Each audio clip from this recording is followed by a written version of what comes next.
ನಮಸ್ಕಾರ ವೀಕ್ಷಕರೇ, RR news ಕನ್ನಡಕ್ಕೆ ಸ್ವಾಗತ. ನಾನು ಶಾರುನ್. ದೇವನಹಳ್ಳಿ ತಾಲೂಕಿನಲ್ಲಿ ಜಗಜ್ಯೋತಿ ಬಸವೇಶ್ವರರ ಪ್ರತಿಮಾ ಅನಾವರಣ ಕಾರ್ಯಕ್ರಮ ಭಕ್ತಿ ಭಾವದಿಂದ ನೆರವೇರಿದೆ. ಬೀರಸಂದ್ರ ಜಿಲ್ಲಾಡಳಿತ ಭವನದ ಮುಂಭಾಗದಲ್ಲಿ ನಿರ್ಮಿಸಲಾದ ಪ್ರತಿಮೆಯನ್ನು ಸಚಿವರು ಹಾಗೂ ವಿವಿಧ ಮಠಾಧೀಶರು ಸಂಯುಕ್ತವಾಗಿ ಅನಾವರಣಗೊಳಿಸಿದರು. ಅಖಿಲ ಭಾರತ ವೀರಶೈವ ಮಹಾಸಭಾ ಹಾಗೂ ಬೆಂಗಳೂರು ಗ್ರಾಮಾಂತರ ಸಹಯೋಗದಲ್ಲಿ ಈ ಕಾರ್ಯಕ್ರಮ ನಡೆಯಲಿದೆ.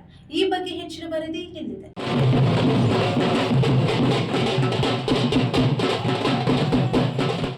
ಬೆಂಗಳೂರು ಗ್ರಾಮಾಂತರ ಜಿಲ್ಲೆಯ ದೇವನಹಳ್ಳಿ ತಾಲೂಕಿನ ಬೀರಸಂದ್ರ ಸಮೀಪದ ಜಿಲ್ಲಾಧಿಕಾರಿ ಕಚೇರಿ ಆವರಣದಲ್ಲಿ ಜಗಜ್ಯೋತಿ ಬಸವೇಶ್ವರರ ಪ್ರತಿಮೆ ಅನಾವರಣ ಕಾರ್ಯಕ್ರಮ ಅದ್ದೂರಿಯಾಗಿ ಹಾಗೂ ಭಕ್ತಿ ಭಾವದಿಂದ ನೆರವೇರಿತು.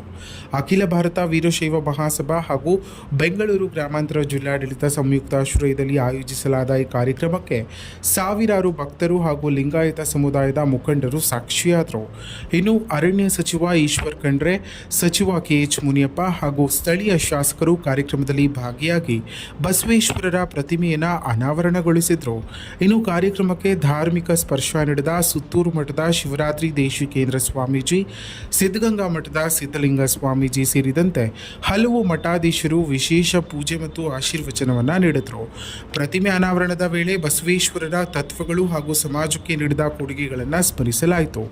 ಸಮಾನತೆ, ಸೌಹಾರ್ದತೆ ಮತ್ತು ಸತ್ಯದ ಮಾರ್ಗದಲ್ಲಿ ನಡೆಯುವಂತೆ ಸ್ವಾಮೀಜಿಗಳು ಸಂದೇಶ ನೀಡಿದರು. ಕಾರ್ಯಕ್ರಮದಲ್ಲಿ ಭಾಗವಹಿಸಿದ ಭಕ್ತರು ಬಸವೇಶ್ವರರ ಪ್ರತಿಮೆಗೆ ಪುಷ್ಪಾರ್ಚನೆ ಸಲ್ಲಿಸಿ ಭಕ್ತಿ ಭಾವದಿಂದ ನಮಸ್ಕರಿಸಿದರು. ಒಟ್ಟಿನಲ್ಲಿ ದೇವನಹಳ್ಳಿ ಪಟ್ಟಣದಲ್ಲಿ ನಡೆದ ಈ ಕಾರ್ಯಕ್ರಮ ಧಾರ್ಮಿಕ ಹಾಗೂ ಸಾಂಸ್ಕೃತಿಕವಾಗಿ ವಿಶೇಷ ಕಳೆಗೈದು ಗಮನ ಸೆಳೆಯಿತು. ಇನ್ನಷ್ಟು ಹೆಚ್ಚಿನ ಮಾಹಿತಿಗಾಗಿ ನಮ್ಮ ಆರ್ಆರ್ ನ್ಯೂಸ್ ಕನ್ನಡವನ್ನು ಸಬ್ಸ್ಕ್ರೈಬ್ ಮಾಡಿಕೊಳ್ಳಿ.